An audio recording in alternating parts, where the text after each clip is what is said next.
تكن من أهل السنة ضعت لأنك إن لم تكن من أهل السنة فالأبعد من أهل البدعة.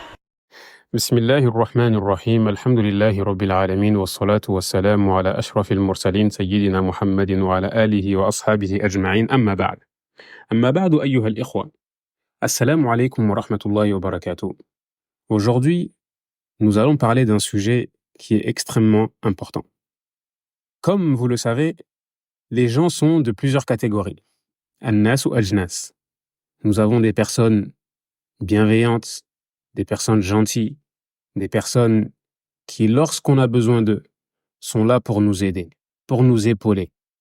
Des personnes qu'on peut utiliser comme tremplin afin de se rapprocher d'Allah subhanahu wa ta'ala.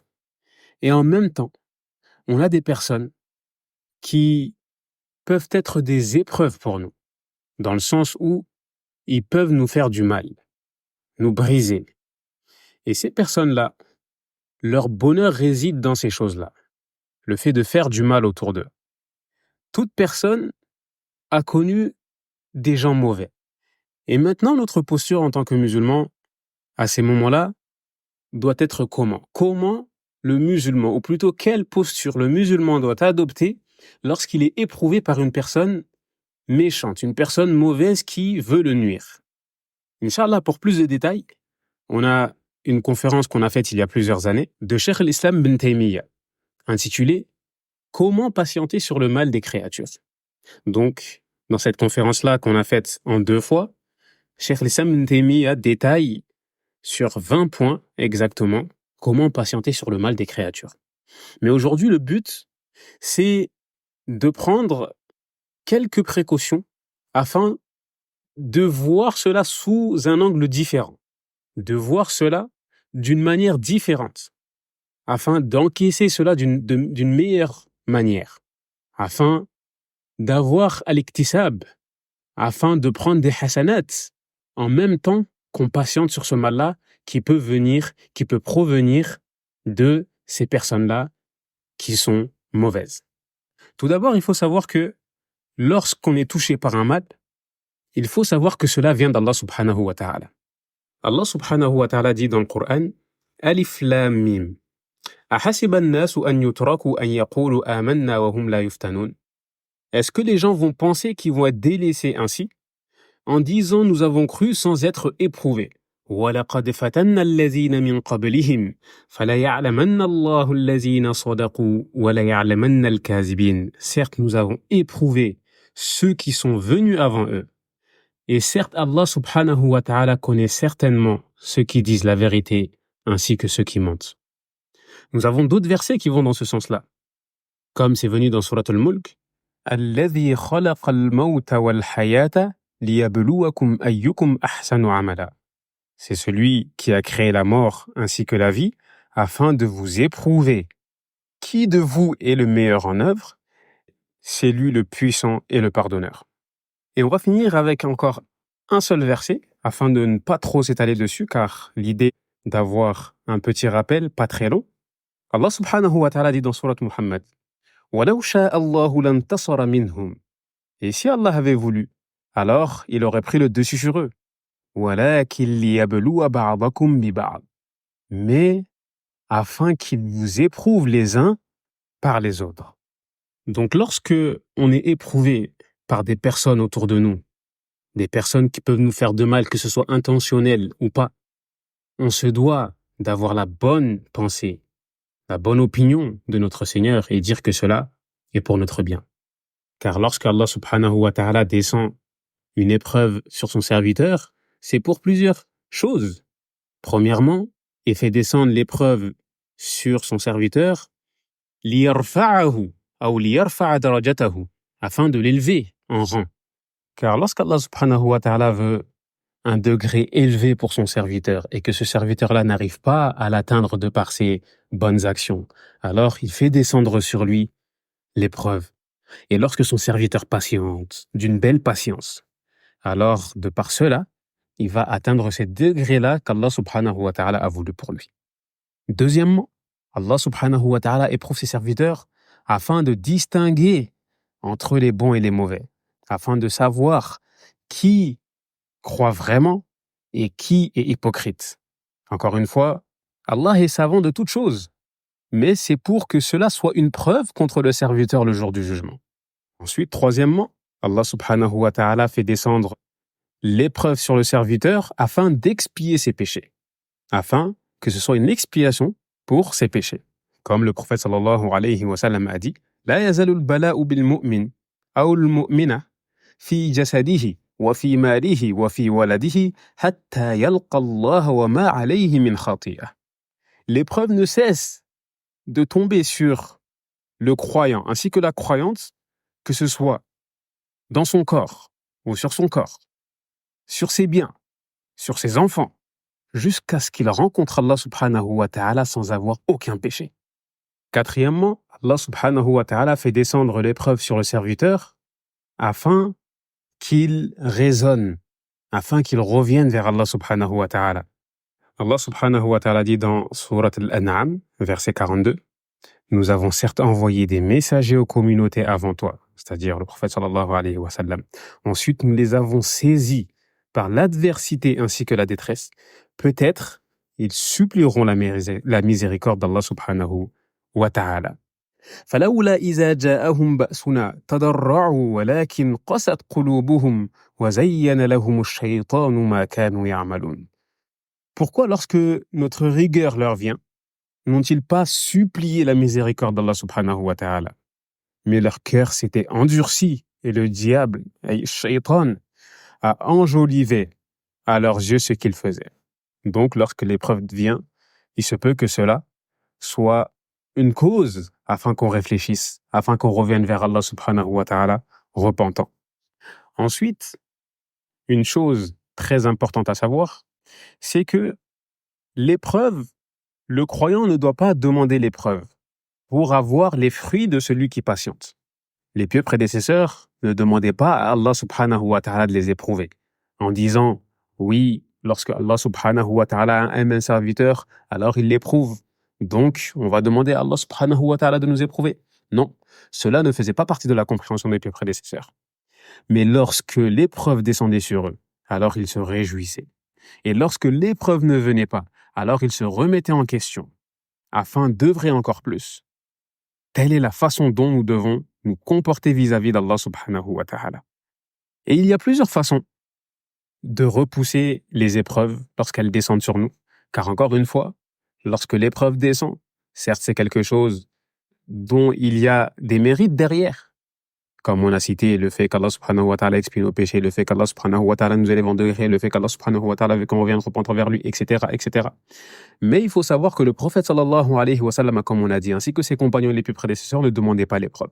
Et plutôt le prophète sallallahu alayhi wa sallam nous a enseigné à demander à Allah subhanahu wa ta'ala la bonne santé.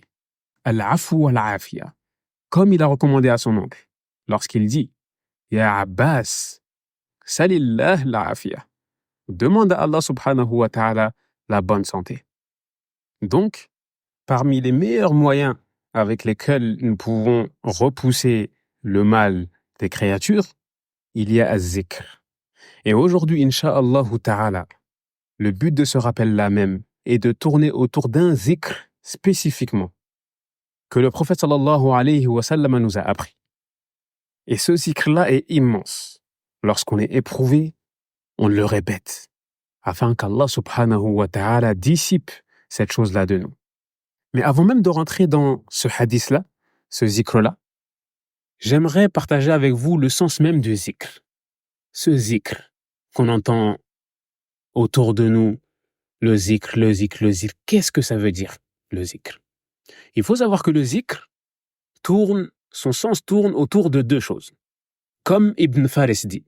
Ibn Faris qui est un linguiste, dictionnaire, immense, Mu'jam Maqayis al-Lugha. Il nous dit dans ce livre-là que le zikr tourne autour de deux choses. Az-zukura, allati hiya didd al-unusa. Que c'est la masculinité qui est le contraire de la féminité. Et le deuxième sens, c'est didd al-nisyan, c'est l'inverse de l'oubli. Zakartu shay'a ay lam ansa. Quand tu dis j'ai fait le zikr de quelque chose, ça veut dire que tu ne l'as pas oublié. Wa qila ay ba'd al-ahl al-ilm, certains savants ont dit يأتي بمعنى الحفظ. Ça vient dans le sens de la mémorisation, le fait de garder une chose en mémoire. ثم توسع فيه وصار ما يجري على اللسان ويستحضر القلب. Donc, après, les savants utilisaient cela pour dire que c'est ce qui fréquemment dit avec la langue, présent dans le cœur. Et le sens voulu du zikr ici, quand on dit le zikr, généralement, le sens voulu, c'est le rappel d'Allah subhanahu wa ta'ala. En récitant le Coran, en faisant du tasbih, en faisant du tahlil, en faisant du tahmid ou autre. Bien sûr, le tasbih, c'est le fait de dire subhanallah, tahlil, c'est le fait de dire la ilaha illallah, tahmid, c'est le fait de dire alhamdulillah, et ainsi de suite. Donc avant même de rentrer dans notre hadith, il faut savoir que le meilleur zikr, c'est Al-Qur'an. Et Allah subhanahu wa ta'ala lui-même a cité que le Qur'an était un zikr, et que même la sunna était un zikr. Inna nahnu nazzalna zikra wa inna lahu lahafizun. Certes, c'est nous qui avons fait descendre le zikr en parlant du Qur'an, et certes, c'est nous qui le préservons. Et concernant la sunna, il nous dit, Allah subhanahu wa ta'ala, wa anzalna ilayka dhikra. Et certes, nous avons fait descendre sur toi le zikr. Et ici, la définition du zikr, c'est la sunna. Allah subhanahu wa ta'ala a fait descendre la sunna sur le prophète sallallahu alayhi wa sallam. Litubayyina linnasi ma nuzzila ilayka. Afin que tu expliques aux gens ce qui a été descendu sur toi. Ce qui a été descendu sur toi, c'est quoi? C'est Al-Qur'an. Donc Allah subhanahu wa ta'ala a cité le Qur'an comme étant un zikr et a cité la sunna comme étant un zikr. Maintenant, incha'Allah ta'ala, nous allons rentrer dans le hadith qui nous intéresse. Ce hadith-là a été rapporté par Ibn Abbas, radiyallahu anhuma, qu'Allah lui fasse miséricorde, qu'Allah soit satisfait de lui ainsi que de son père. Il nous dit Ibn Abbas, كان النبي صلى الله عليه وسلم يدعو. Le prophète sallallahu alayhi wa sallam invoquait et disait Allahumma, ou dans une autre version, Rabbi a'inni wa la tu'in alayya. وانصرني ولا تنصر علي وامكر لي ولا تمكر علي واهدني ويسر الهدى لي وانصرني على من بغى علي اللهم اجعلني لك شكارا لك ذكارا لك رهابا لك مطوعا إليك مخبتا أو منيبا رب تقبل توبتي واغسل حوبتي وأجب دعوتي وثبت حجتي واهد قلبي وسدد لساني واسلل سخيمة قلبي. Une invocation immense. Une invocation qui va te permettre de te vouer à Allah seul, de t'écraser devant lui, at-tazallul, de lui confier toutes tes affaires afin qu'il prenne ta défense, afin qu'il te préserve contre ceux qui te veulent du mal. Et là, incha'Allah ta'ala, le hadith, je l'ai cité qu'en arabe, mais nous allons le détailler, bi'idhnillah, en français. فهذا الدعاء فيه التذلل إلى الله عز وجل. Dans cette invocation, on voit à quel point le prophète sallallahu alayhi wa sallam se soumet à Allah subhanahu wa ta'ala. بكل ما يليق بذاته. Encore une fois, comme cela lui est propre. Et tout cela pourquoi? Car c'est lui qui est capable de toutes choses. Inna Allah ala kulli shay'in qadir. Certes, Allah est capable de toutes choses. Donc Ibn Abbas nous dit que le prophète sallallahu alayhi wa sallam disait dans son invocation Rabbi a'inni. Oh Allah, aide-moi. Ay atlubu minka al-aun, c'est-à-dire je te demande de m'aider. Wa tawfiqa li ta'atik. Je te demande de m'aider dans ton adoration. De la meilleure des façons. La façon que tu aimes. Et je te demande de m'aider dans toutes les choses mondaines et religieuses. A'inni wa la tu'in alayya. Donc on demande à Allah subhanahu wa ta'ala de nous aider et en contrepartie on lui demande de ne pas aider autrui contre nous. Donc n'aide pas autrui contre nous afin que cela nous empêche de t'adorer de la meilleure des façons. Et lorsqu'on dit autrui, on parle des shayatin. Et quand on parle de shayatin, les démons, il ne faut pas croire tout de suite que c'est que les djinns. Mais plutôt, nous avons certes des démons djinns, shayatin djinns, mais on a aussi des shayatin humains. Comme cela a été rapporté dans le Coran et dans d'autres textes prophétiques.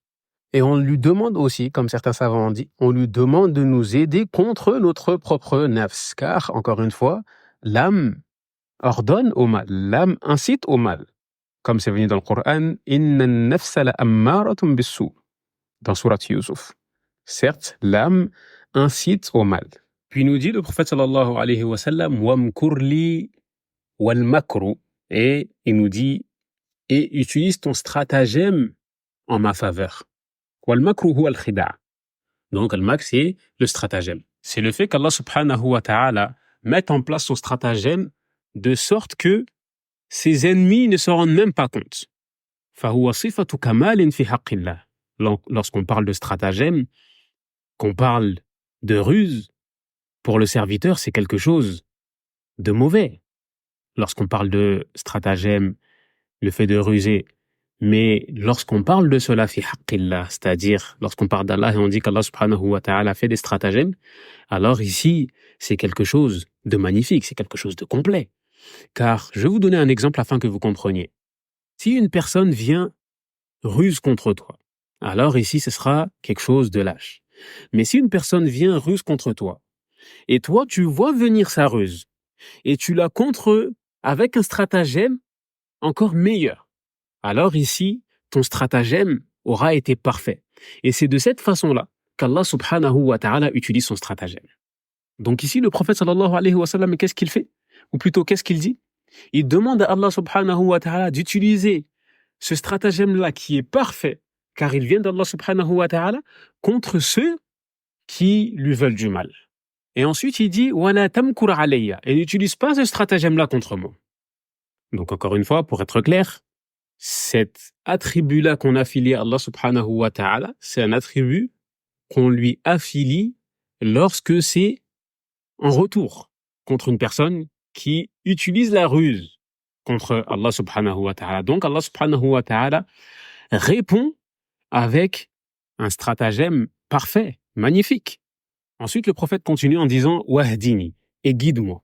« Urshudni wa wafiqni bil hidaya min indik » c'est-à-dire « montre-moi le droit chemin, guide-moi vers le droit chemin qui mène à toi. Fais en sorte que je ne me détourne pas de ce droit chemin-là. Wa yassiril huda liya » et facilite pour moi la guider. C'est-à-dire, une fois sur ce chemin-là qui est droit, facilite-moi le fait de rester sur ce chemin-là. Car encore une fois, le plus important, c'est pas d'arriver au bout du chemin, mais le plus important, c'est de rester sur le chemin. Combien de personnes allaient vite en pensant qu'ils allaient arriver au bout, mais sont sortis de la droiture, et cela ne les a pas servis. Sallallahu salamata wal afwa wal afiya. Puis ensuite, le prophète sallallahu alayhi wa sallam dit dans son invocation, Wansurni ala man bagha alayya, et secours-moi contre celui qui m'opprime. Wallahi, allazi la ilaha ghayruhu.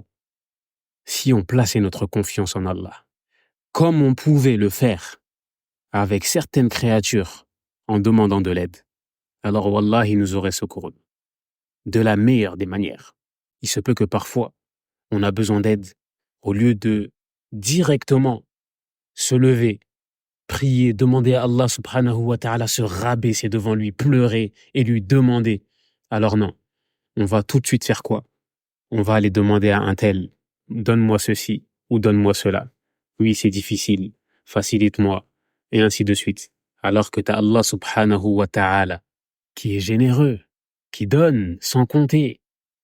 Donc lorsqu'on est éprouvé par des personnes, on se doit de se diriger vers Allah subhanahu wa ta'ala, demander de l'aide à Allah subhanahu wa ta'ala. En premier lieu. Ensuite, oui, il n'y a pas de mal à demander aux créatures, bien sûr. Je ne dis pas que c'est interdit. À partir du moment où la personne est présente et est capable, alors il n'y a pas de mal. Mais le fait de se retourner vers Allah subhanahu wa ta'ala, dans cela, il y a la perfection. Et c'est ce que Allah aime. Et c'est ce que Allah attend de nous. Il ne faut pas croire que Allah subhanahu wa ta'ala est insouciant lorsque les gens font du mal en pensant que cette vie-là est éternelle. Non. Allah subhanahu wa ta'ala, lorsqu'il veut le bien pour son serviteur, alors il lui précipite son expiation de péché ici-bas, dans ce bas monde. Mais par contre, s'il veut pour lui le mal, alors il va le laisser. S'il veut pour lui le châtiment, alors il va le laisser avec son péché. Il va le laisser dans ce qu'il fait, jusqu'à l'attraper le jour du jugement et le rétribuer avec ce qu'il mérite. Ensuite, le prophète sallallahu alayhi wa sallam continue dans cette invocation en disant « Rabbi ja'alni laka shakkara » Oh Allah, ô Seigneur, fais de moi une personne reconnaissante, car encore une fois, c'est toi qui donnes, c'est toi qui as créé les bienfaits. Alors, compte-moi parmi ceux qui reconnaissent, ceux qui remercient, car encore une fois, le fait de remercier, cela fait perdurer le bienfait sur toi. Qu'il a dit laka shakkara, et ensuite il a dit laka dhakkara. Oh Allah, compte-moi parmi ceux qui t'invoquent, qui ne cessent de faire du zikr à tout moment, dans tous les états, dans l'aisance, dans la difficulté, le matin, le soir. Le prophète sallallahu alayhi wa sallam a invoqué Allah subhanahu wa ta'ala dans tous ses états. Debout, assis, couché, avant de dormir, en se réveillant, afwan. Quand tu rentres dans les toilettes, quand tu sors des toilettes, quand tu rentres à la maison, quand tu sors de la maison, avant de manger, quand tu as fini de manger, ainsi de suite. Toutes ces invocations-là, encore une fois, c'est pour nous protéger. C'est pour nous protéger du mal des gens, c'est pour nous protéger contre le mauvais œil, c'est pour nous protéger contre la sorcellerie, et ainsi de suite. Et ici, on voit que le prophète sallallahu alayhi wa sallam nous a vraiment guidés vers ce qu'il y avait de mieux pour nous. Il n'a rien laissé. La religion est vraiment venue complète. Et ici, dans cette invocation-là, il demande cela à Allah subhanahu wa ta'ala de lui faciliter à être, ou plutôt à le compter parmi ceux qui font le zikr, car c'est la meilleure des œuvres. Et ensuite, il dit laka rahaba. Il continue dans son invocation en s'adressant à Allah subhanahu wa ta'ala en disant laka rahaba. Qu'est-ce que ça veut dire laka rahaba? Fais en sorte que je te craigne. Compte-moi parmi ceux qui te craignent. Et khaifan minka fi kulli ahwali. Le fait de craindre Allah subhanahu wa ta'ala dans tous nos états. Ensuite, il nous dit, en continuant, laka muti'a. Et dans une autre version, laka mitwa'a. Et kasir tawa. Wa huwa l'inqiyad, wa l'imtithal, wa ta'atu li awamirika. Wa al-bu'du an nawahika. Et le fait d'être obéissant à Allah subhanahu wa ta'ala, de faire ce qu'il nous ordonne et de délaisser ce qu'il nous interdit. Après cela, le prophète sallallahu alayhi wa sallam dit dans son invocation, continue en invoquant Allah subhanahu wa ta'ala, laka mukhbita, et kathir al-ikhbat. C'est le fait d'être soumis à Allah subhanahu wa ta'ala. Que ton cœur soit soumis entre les mains d'Allah subhanahu wa ta'ala. Que tu le craignes, que tu sois humble et véritablement soumis à lui. Ensuite, le prophète sallallahu alayhi wa sallam a continué en disant إليك أواه منيبا الأواه هو كثير التضرع والدعاء والبكاء لله عز وجل. Donc il dit, fais que je sois une personne qui te prie beaucoup, qui t'invoque beaucoup, qui pleure beaucoup pour toi. Et le munib, c'est كثير الرجوع إلى الله من الذنوب والخطايا. C'est le fait de constamment revenir vers Allah subhanahu wa ta'ala après un péché. Se repentir rapidement. Et encore une fois, toute personne tombe dans les péchés. Il n'y a pas de mal à tomber dans le péché. Le mal, c'est de ne pas revenir vers Allah subhanahu wa ta'ala. Le fait de ne pas se repentir sincèrement. Quand on fait de tomber dans le péché, de se repentir sincèrement, c'est-à-dire arrêter le péché, regretter le péché et avoir la conviction de ne pas revenir vers ce péché, alors c'est une chose très très noble. Car le prophète sallallahu alayhi wa sallam nous dit, et les meilleurs des pécheurs sont ceux qui se repentent, c'est-à-dire de façon sincère. Et Allah subhanahu wa ta'ala voit cela dans nos cœurs. Est-ce qu'on est vraiment sincère lorsqu'on délaisse cette chose-là? Est-ce que on ruse? Ça, tu le fais aux autres. Ça, tu le fais à celui qui ne connaît pas les choses cachées. Et quant à celui qui connaît les choses apparentes et cachées, alors tu ne peux pas ruser avec lui. Allah subhanahu wa ta'ala est le seul qui peut savoir si ton repentir est sincère ou pas. Et à partir du moment, un conseil en or, à partir du moment où tu es sincère, alors sois tranquille. repens-toi. À chaque fois que tu tombes, relève-toi. Reviens vers Allah. Et si Allah subhanahu wa ta'ala voit cela de toi, Wallahi allazi la ilaha ghayruhu, alors il va te faciliter. Il va te faciliter à quoi? Il va te faciliter à délaisser ce péché-là qui a été tant difficile à laisser. Car il se peut que tu tombes dans un péché qui est très difficile, jusqu'à te dire, est-ce que je suis véritablement croyant? Je me repens, et ensuite je reviens, je tombe dedans. Je me repens, et ensuite je reviens, je tombe dedans. Mais wallahi, si ton repentir il est sincère, Allah il va te faciliter, et tu vas voir, petit à petit, tu vas délaisser ce péché-là. Sois juste sincère. N'aie pas honte de te repentir.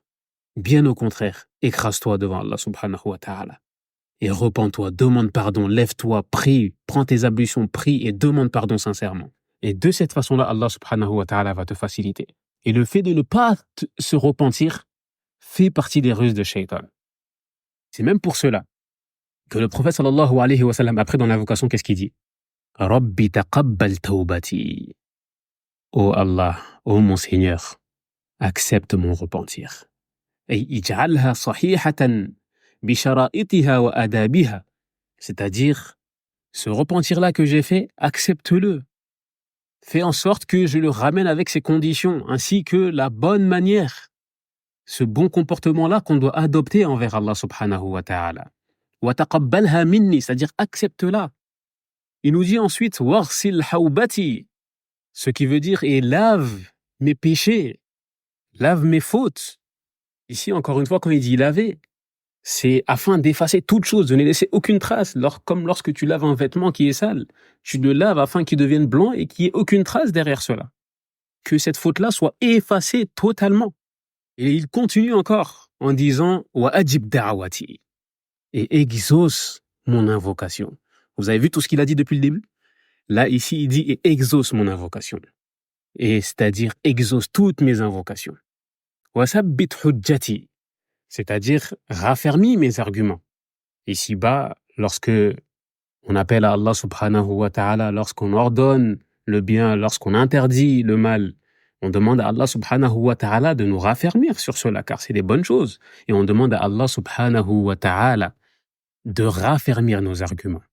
Et aussi, on lui demande de raffermir nos arguments lorsqu'on mourra et qu'on sera dans la tombe, dans l'obscurité, et que tout le monde va repartir et qu'on sera oublié lorsque les anges vont venir et qui vont nous questionner. Man rabbuk, wa ma dinuk, wa man nabiyyuk. Qui est ton Seigneur? Quelle est ta religion? Et qui est cette personne qui vous a été envoyée? On demande à Allah subhanahu wa ta'ala de nous raffermir à ce moment-là. Et il ne suffit pas de savoir ces réponses-là comme ça, afin de dire oui, non, mais moi je connais, moi. Non. Ici, c'est le cœur qui va parler. Est-ce que c'est quelque chose que tu as cru? Est-ce que c'est quelque chose que tu as suivi? Alors là, oui, incha'Allah ta'ala, tu vas pouvoir répondre. Mais si tu n'es pas croyant, si tu n'es pas musulman, et que tu as appris ces choses-là en pensant y répondre, alors il faut savoir que tu es dans un égarement évident. Ensuite, le prophète sallallahu alayhi wa sallam a continué son invocation. Et il finit par de magnifiques paroles en disant « Wahdi qalbi » et guide mon cœur. Et le cœur, lorsqu'il est guidé, alors tout le reste suit. Comme c'est venu dans le hadith. « Ala wa inna fil jasadi mubrah. Iza saluhat saluha al jasadu kullu. Wa iza fasadat fasada al jasadu kullu. » Certes, il y a dans le corps un membre. Si ce membre-là, si cette chair-là est bonne, alors tout le reste suivra. Mais si cette chair-là est mauvaise, alors tout le reste sera mauvais. Et certes, c'est le cœur. Donc ici, le prophète sallallahu alayhi wa sallam demande à Allah subhanahu wa ta'ala de guider son cœur. Demande à Allah subhanahu wa ta'ala de guider son cœur vers quoi? Vers qui? Il demande à Allah subhanahu wa ta'ala de guider son cœur vers la connaissance d'Allah subhanahu wa ta'ala. Vers la connaissance de la vérité, vers la connaissance de la guidée, vers le droit chemin. Puis après cela, il dit « Wasawwib lisani » et accorde la justesse à ma langue. Accorde la justesse à ma langue. La langue. Le seul membre qui est infatigable chez l'être humain. la seule chose qui ne se fatigue jamais. Et encore une fois, ce rappel-là, il est pour moi, tout d'abord. Et il est même pour nous tous. Wallahi, comme le prophète sallallahu alayhi wa sallam dit, la chose qui fait rentrer le plus de personnes en enfer, c'est la langue ainsi que les parties intimes. La langue, c'est une chose.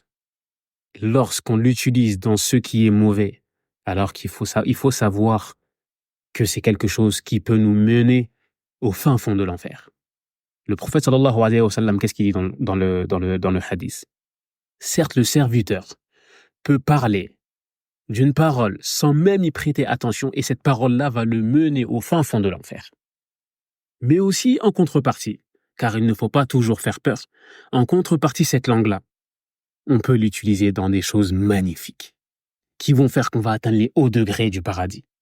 كلمتان خفيفتان على اللسان ثقيلتان في الميزان حبيبتان إلى الرحمن سبحان الله وبحمده سبحان الله العظيم. Et certes, il y a deux paroles qui sont légères sur la langue, lourdes sur la balance, aimées auprès du miséricordieux. Subhanallah wa bihamdi, subhanallah al-azim. Juste ces deux paroles-là.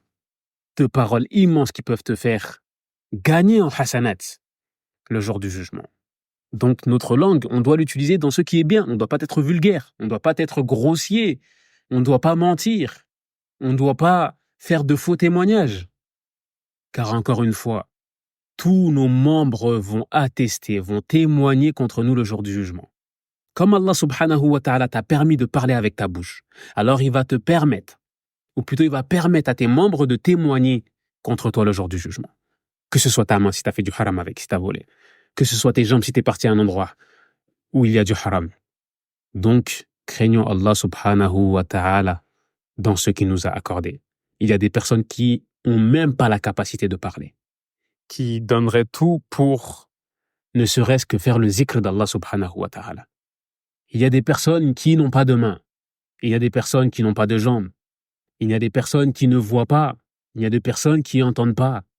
Alors on se doit de reconnaître ces bienfaits-là qu'Allah subhanahu wa ta'ala a mis sur nous afin de les utiliser dans ce qu'Allah subhanahu wa ta'ala agrée, non dans ce qu'Allah subhanahu wa ta'ala déteste et nous a interdit.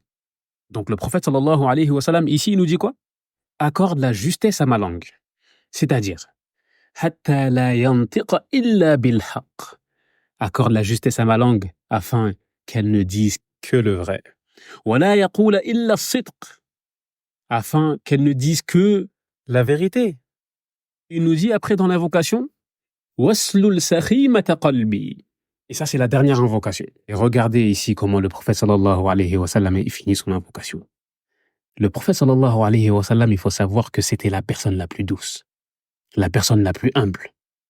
Wallahi, lorsqu'on est éprouvé par des mauvaises personnes, lorsqu'on est éprouvé par nos familles, lorsqu'on est éprouvé dans nos biens, lorsqu'on est éprouvé dans notre santé, alors retournons dans l'histoire du prophète sallallahu alayhi wa sallam.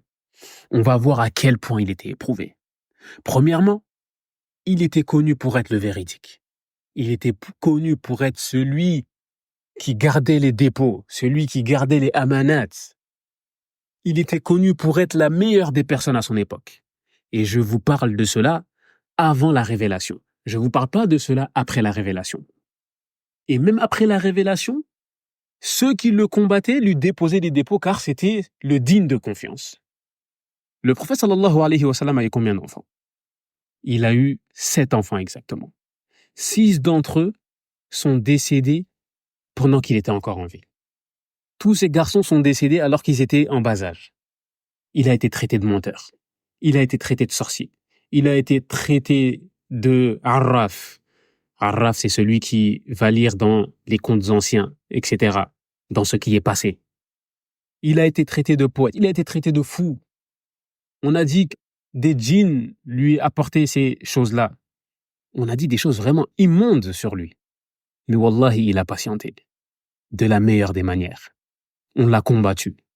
On a tué ses ashab. Lors de la bataille de Uhud, il a tellement combattu qu'il s'est fait prendre des coups. Il a été sévèrement blessé à la tête. Il a des dents qui se sont cassées. Il a été empoisonné. Il a été empoisonné. Quand on voit tout cela, tout ce qu'a subi le prophète sallallahu alayhi wa sallam, regardez comment il finit cette invocation en disant « Waslul sakhimata qalbi » et retire la haine de mon cœur. Et retire la haine de mon cœur. Wallahi, après tout ce que les gens de Quraysh ont fait au prophète sallallahu alayhi wa sallam, lorsqu'il est rentré à la Mecque pour la conquête, les gens se sont mis à avoir peur. Qu'est-ce qu'il va faire de nous, Muhammad? Qu'est-ce qu'il va faire de nous? Akhun karim wa ibnu akhin karim. Izhabu fa antum tulaqa. Subhanallah. Il est rentré dans la Mecque avec la paix. Il n'y a pas une goutte de sang qui a été versée. Ça, c'est la meilleure des créatures. Et ça, c'est la personne que nous devons prendre comme exemple. لَقَدْ كَانَ لَكُمْ فِي رَسُولِ اللَّهِ أُسْوَةٌ حَسَنَةٌ. Certes, il y a pour vous, dans la personne du prophète sallallahu alayhi wa sallam, un magnifique exemple. Et encore une fois, pas pour tout le monde. À la suite du verset, il nous dit لِمَنْ كَانَ يَرْجُو اللَّهَ وَالْيَوْمَ الْآخِرَ. Pour celui qui espère en Allah subhanahu wa ta'ala et au jour dernier et invoque Allah subhanahu wa ta'ala fréquemment. Donc ici le prophète il nous dit et enlève la haine de mon cœur, enlève la jalousie de mon cœur, enlève la tricherie de mon cœur, enlève la tromperie de mon cœur. Et voilà comment se finit ce magnifique hadith, cette magnifique invocation. Et dans cette invocation-là, on voit les causes qui peuvent nous mener vers une vie heureuse. Et la vie heureuse ici-bas mène à la vie heureuse dans l'au-delà. Celui qui est véritablement croyant ne sera jamais malheureux, car lui va savoir que tout ce qu'il touche vient d'Allah subhanahu wa ta'ala, alors il va accepter, il va patienter et il sera gagnant. Lorsqu'un bien le touche, il remercie Allah subhanahu wa ta'ala. Le musulman, il est jamais perdant. Le musulman n'est jamais, jamais, jamais, jamais perdant. Mettez-vous ça bien dans la tête. Inna amrahu kullahu khayr. La parole du prophète sallallahu alayhi wa sallam à ne pas oublier. Certes, tout ce qui le touche est un bien. Si un bien le touche, il est reconnaissant, alors cela est un bien pour lui. Si un mal le touche, alors il se montre patient. C'est une belle patience. Et cela est un bien pour lui. C'est pour ça qu'il a été étonné de l'affaire du croyant. C'est pour ça qu'il a été étonné, car le croyant, il est toujours gagnant. Celui qui comprend cela, il sera apaisé.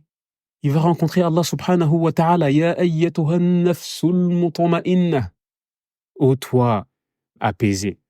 Irji'i ila rabbiki radiyatan mardiya.